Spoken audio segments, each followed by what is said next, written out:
The day the trouble began was one of those early summer Saturdays when the neighborhood felt almost too perfect. The air was warm but not stifling. The trees hummed with cicadas, and the cul-de-sac had that quiet, suburban stillness that made it the ideal setting for something as simple and wholesome as a kid's lemonade stand. Two siblings, quiet, hardworking, and excited for their first real attempt at earning a little spending money, set up a small folding table at the end of their driveway. A pitcher of lemonade, a bowl of change, a hand-painted sign in bright marker strokes, and a stack of paper cups completed the picture. Their parents watched proudly from the porch, letting the kids take ownership of the tiny business. For hours, everything ran exactly as it should. Neighbors out for morning walks stopped to buy a cup. Joggers slowed their pace, fishing $1 from hidden pockets. Even a delivery driver paused long enough to grab a refreshing drink before heading back onto his route. The mood was pleasant, easy, and peaceful, right up until the moment the one person best known for disrupting neighborhood peace noticed the setup. Karen, not her real name, but the nickname that the entire community privately used, lived 3 houses down. Her reputation had been built over years of confrontations, complaints, and unsolicited rule interpretations. She was the type to measure lawn height with a ruler and take photos of trash cans left out 5 minutes past pickup time. She kept a mental catalog of every supposed violation she had ever witnessed, and she had weaponized the HOA rules like a personal arsenal. So when she spotted the lemonade stand, she stopped in her tracks, lifted her sunglasses, and narrowed her eyes with the scrutiny of a border inspector. From her viewpoint, the cheerful setup wasn't a charming display of childhood entrepreneurship. It was an unlicensed commercial activity, happening inside her HOA's jurisdiction. She stood there for a moment, arms crossed, tapping her foot on the sidewalk as if deciding which channel of authority to activate first. Within minutes, she marched back to her house and began gathering evidence. She took photos of the kids, photos of the sign, photos of neighbors buying lemonade, and even photos of cars that had briefly stopped beside the curb. She treated it as if she were documenting a serious crime. The parents, unaware of the storm brewing just a few houses away, focused on keeping the lemonade cold and the kids encouraged. But soon, they noticed fewer people coming by. The morning foot traffic slowed. A couple of neighbors walked past with awkward smiles, avoiding eye contact, as if they knew something was wrong but weren't sure whether to intervene. The atmosphere shifted, subtly at first, then noticeably. As a few residents exchanged uneasy glances, it didn't take long for the first sign of confrontation to arrive. Karen had reported the lemonade stand to the HOA board through their emergency violation hotline, something meant for situations like broken sprinklers flooding sidewalks or serious property hazards. But to her, this was worthy of immediate escalation. She filed a formal complaint, citing safety issues, unauthorized commerce, and potential liability concerns. The HOA board president, tired after years of dealing with Karen's relentless policing, reluctantly agreed to investigate the complaint, even though it was clear the situation was absurd. Shortly after, an HOA representative arrived, clipboard in hand. He approached the parents with the uncomfortable resignation of someone who already knew he was about to ruin a perfectly good moment. The kids continued handing out lemonade while the adults stepped a few feet away, though the children could sense the tension. The representative's presence cast a cold, unwelcome shadow over the sunny driveway. Word spread quickly across the neighborhood. Smartphones buzzed as group chats filled with updates. Screenshots of Karen's frantic complaint circulated, followed by a wave of disbelief and irritation. Most people had grown used to her behavior, but targeting a children's lemonade stand pushed her reputation from merely annoying to genuinely outrageous. A few neighbors stepped outside to watch from a distance, arms folded, shaking their heads. While the HOA representative awkwardly explained the issue, Karen reappeared at the end of her driveway, observing the situation with an air of triumph, convinced she had protected the neighborhood from chaos. She stood taller, almost smug, convinced this incident would be another entry in her mental record of heroic rule enforcement. But her sense of victory didn't last long. The parents, though frustrated, didn't want a confrontation. They kept calm, trying to reason with the representative, but the HOA rules, interpreted in the most rigid, literal way, gave him little room to back down. The kids watched silently as their small stand, which had begun the day with so much enthusiasm, was slowly overshadowed by adult bureaucracy. The bright sign that once seemed joyful now looked fragile in the face of all the scrutiny. Then came the final blow. Karen called the non-emergency police line, reporting unauthorized commercial activity and traffic obstruction, hoping to solidify her case. When the police car rolled into the neighborhood, lights off but presence unmistakable, the situation escalated from stressful to surreal. A simple lemonade stand had become the center of a minor suburban spectacle. The responding officer stepped out, surprised to find not a crime scene but 2 children holding a pitcher of lemonade and a crayon sign. He exchanged a few quiet words with the parents and the HOA representative, doing his best to remain professional despite the absurdity of the call. Neighbors began drifting closer, some bringing lawn chairs as if preparing to watch what had become the day's unexpected entertainment. Tension hung in the air as the officer evaluated the situation. Karen hovered nearby, convinced she was moments away from witnessing enforcement action that would validate her crusade. The kids clutched their stack of cups, unsure whether they were in trouble. The parents waited, embarrassed yet resolute. The HOA representative wished he had called in sick. Then, just when the conflict seemed ready to reach its peak, a car pulled into the neighborhood that no one expected. It wasn't flashy, but it bore a distinct emblem that instantly drew attention. A few neighbors whispered to each other. One person pointed. Another gasped quietly, because the person stepping out of that car wasn't just another resident or an HOA official. It was the mayor of the town, someone who rarely appeared in person for anything less than a community event or official gathering. The mayor looked around, taking in the scene. The children, the lemonade stand, the officer, the HOA representative, the cluster of watching neighbors, and Karen, standing rigid with both indignation and confusion. No one knew why the mayor was there. Not yet. But the moment marked a shift in momentum, a dramatic turn none of the bystanders saw coming. The parents straightened. Neighbors leaned forward. Even the officer paused, unsure what the mayor's involvement signaled. Karen, still convinced she was in the right, clutched her phone tightly, ready to defend her complaint to anyone who would listen. And with that unexpected arrival, the conflict moved into a new phase, one that would reshape not only the lemonade stand incident but the neighborhood's understanding of its own power, unity, and tolerance. The mayor's presence meant something was about to happen, something that would turn the entire situation on its head. The mayor's arrival sent a ripple through the neighborhood. People who had been watching from windows stepped outside. Those who had been casually observing from their lawns straightened in their chairs. Even the children, though nervous, seemed momentarily distracted by the unexpected importance of the moment. The mayor moved with a calm confidence, surveying the scene with measured attention, as though mentally cataloging every detail. The neatly arranged lemonade stand, the uncomfortable officer, the red-faced HOA representative, the giddy crowd of neighbors, and Karen. Rigid, defensive, and already preparing to justify her actions, the mayor's demeanor was not confrontational, nor was it dismissive. Instead, it carried the weight of authority combined with an unmistakable awareness of community dynamics. In neighborhoods like this, small conflicts could spiral into symbolic battles, moments that said more about the people involved than the issue at hand. The mayor seemed to recognize this instantly. What stood before him wasn't just a folding table with lemonade. It was a litmus test for how a community responded to pettiness, bureaucracy, and overreach.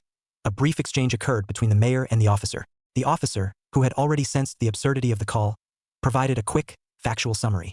With each passing second, the mayor's expression grew more certain, as though his initial impression was being confirmed point by point.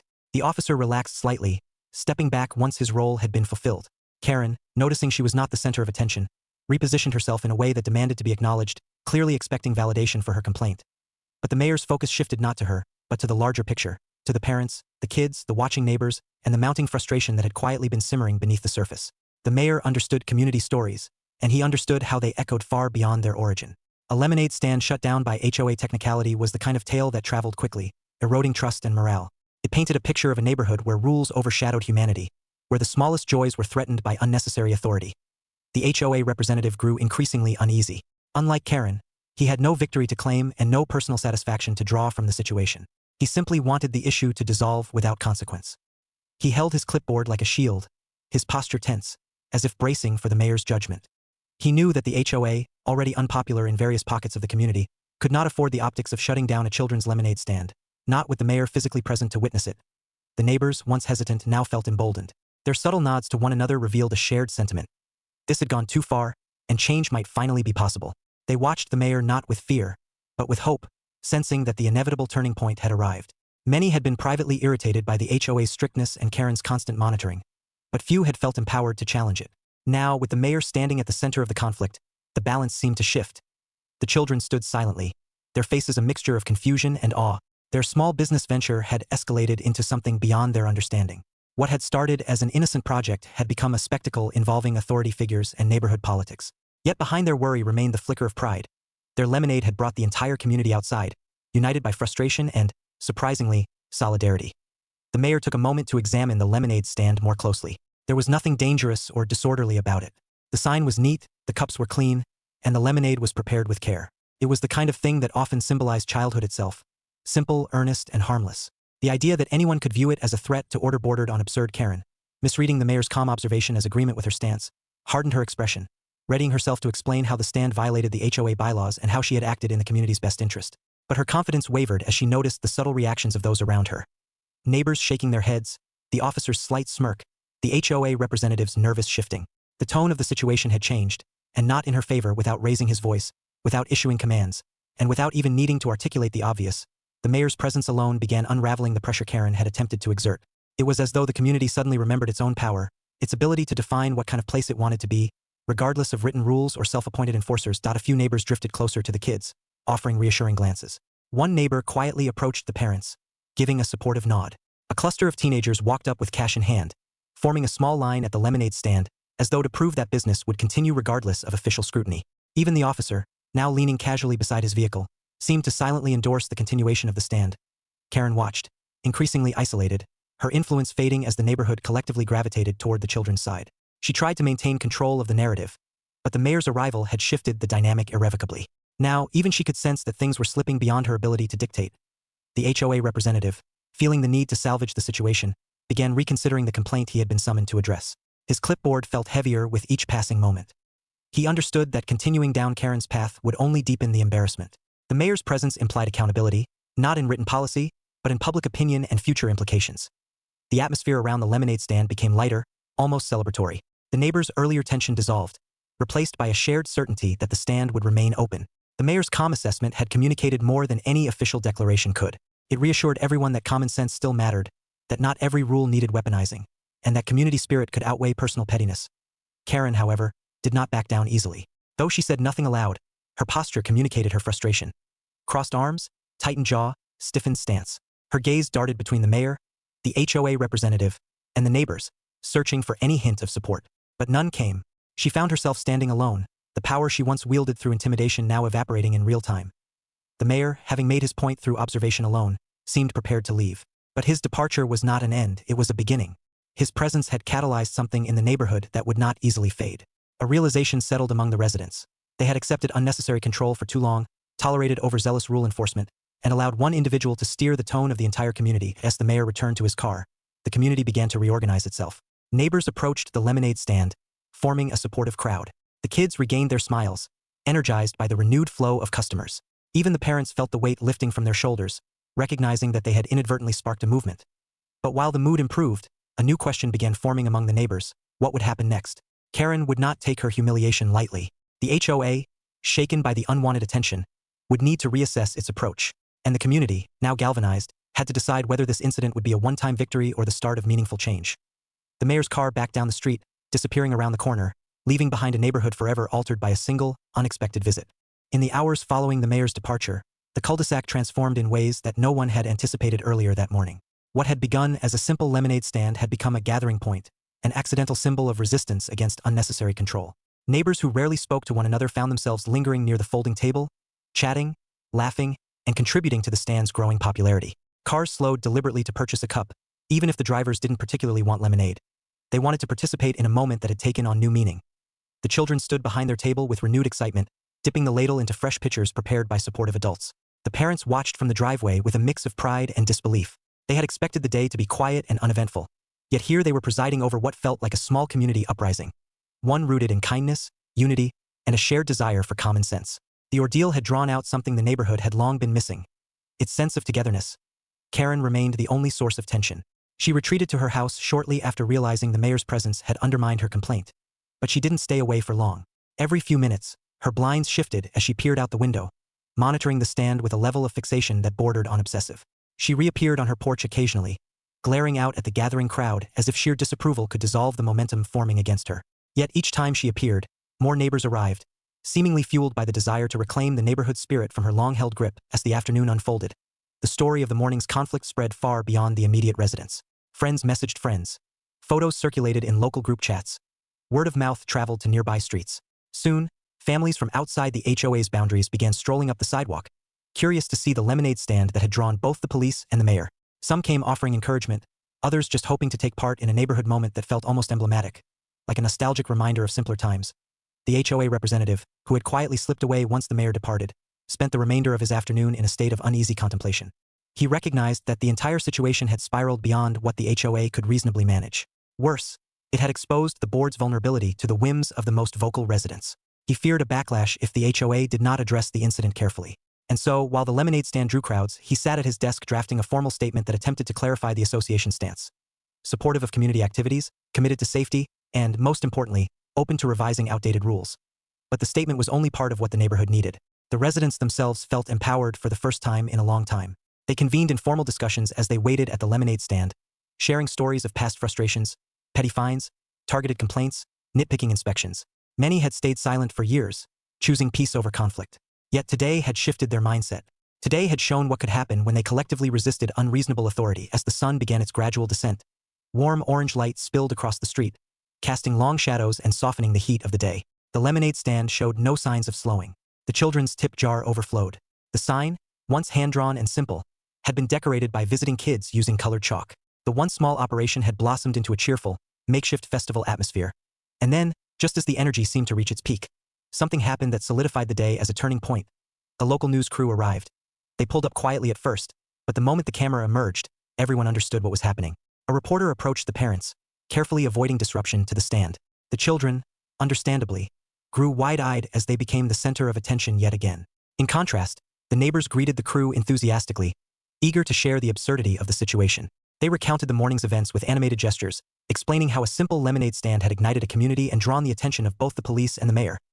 The reporter captured footage of the stand, the kids pouring lemonade with determination, and the line of smiling customers stretching across the cul-de-sac. She interviewed neighbors who expressed newfound unity and their desire to preserve neighborhood charm without the constant fear of arbitrary enforcement. It was clear the story would resonate, not only locally but potentially on a wider scale, as a wholesome tale of community resilience. Inside her home, Karen watched the camera crew with mounting horror. Her attempt to shut down the lemonade stand had not only failed, it had backfired spectacularly. What she had hoped would be a demonstration of her influence had turned the entire neighborhood against her. The camera crew did not approach her door, nor did they seek her perspective. Her blinds snapped shut, though everyone knew she was still watching from the shadows eye in the background. The HOA representative received a text message notifying him of the media presence. He felt a sinking feeling in his stomach, realizing that this story was no longer an internal dispute. It was a public narrative, a narrative that highlighted the worst tendencies of strict, outdated HOA rules and the difference between enforcement and harassment. He knew then that his drafted statement would not be enough. The HOA needed reform, and it needed it quickly as dusk settled. The lemonade stand began winding down. Neighbors lingered, unwilling to let the day end. The children's eyes sparkled with pride. Their adventure transformed into something unforgettable. The parents thanked everyone who had shown support, humbled by the overwhelming outpouring of goodwill.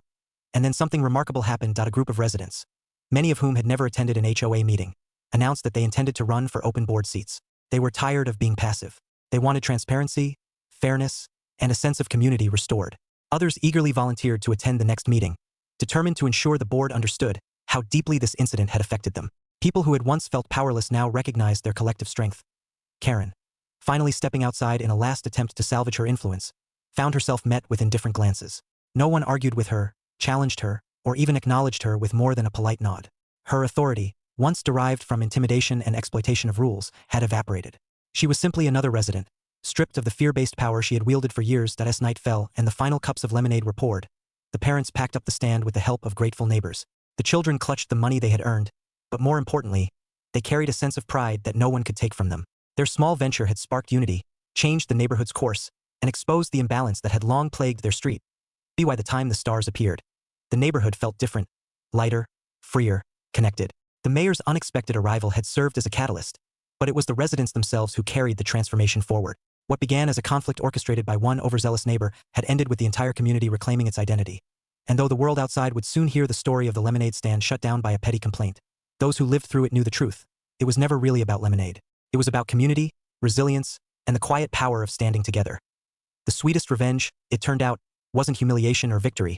It was the restoration of peace, unity, and good sense.